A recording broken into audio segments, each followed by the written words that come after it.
है मेरे YouTube family, आप सभी को नमस्ते, जय माता दी, हर हर महादेव। आप लोग के सामने बहुत ही प्यारा बेटी विवाह गीत लेके आ गए हैं। वीडियो पसंद आएगा तो लाइक शेयर कमेंट जरूर करिएगा। बहुत ही दर्द भरा बेटी विवाह गीत है। तो एक बेटी अपने पापा से क्या कर रही है, तो चलिए शुरू करते हैं इस गाने को। बहुत ही प्यारा, आप लोग इस गाने को लास्ट तक सुनिएगा, फिर समझ में आएगा आप लोग। तो भाई शुरू करते हैं। ताला भी तारा बाबा बगिया लगावेल, पाँच पेड़ाया मावा लगाय, ताही लकड़िया बाबा करावेल, धुआं आकाश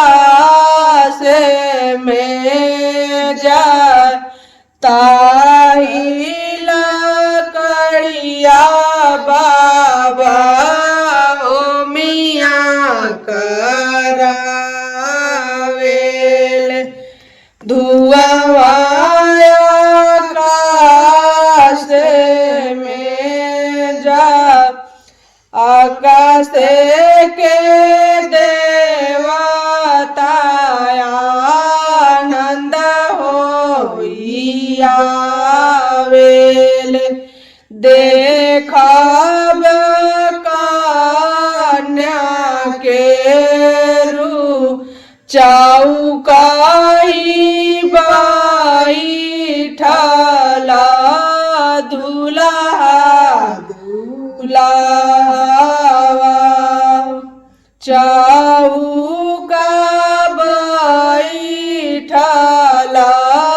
दुल्हा कवन दुल्हा, धुआं के झाकना सहा, भीतरी बाड़ू की बारी सुबावा, मोरे भूख बेनिया डोला, कैसे की बेनिया डोलाई श्री साहेब, मोर नाई हरावा के लो, एतना बचाना जब सुने ले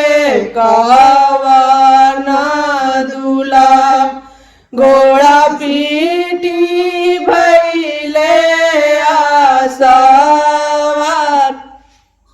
घोड़ा पीटी भैले आसवार, चौका पर छोड़े कवन सिंह दानिया, करबो मैं दूसरो बिया, एतना बचन जब सुने ले कवन सुबावा, लपकी धरेली घोड़ा लगाम, रौरे ही संग में प्रभु जी जोगिया हो जाइबो, नाही संगे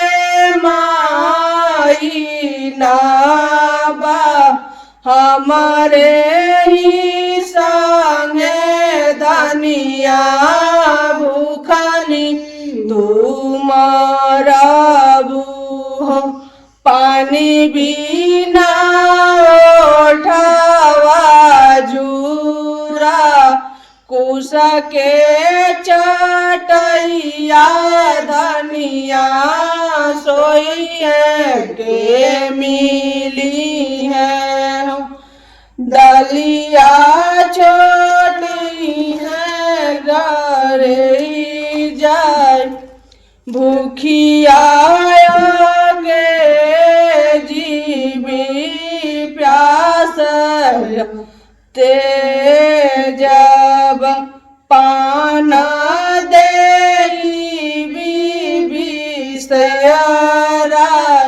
कुश के चटैया प्रभु जी सोई मेराई वो अंग में ले वो बच्चा।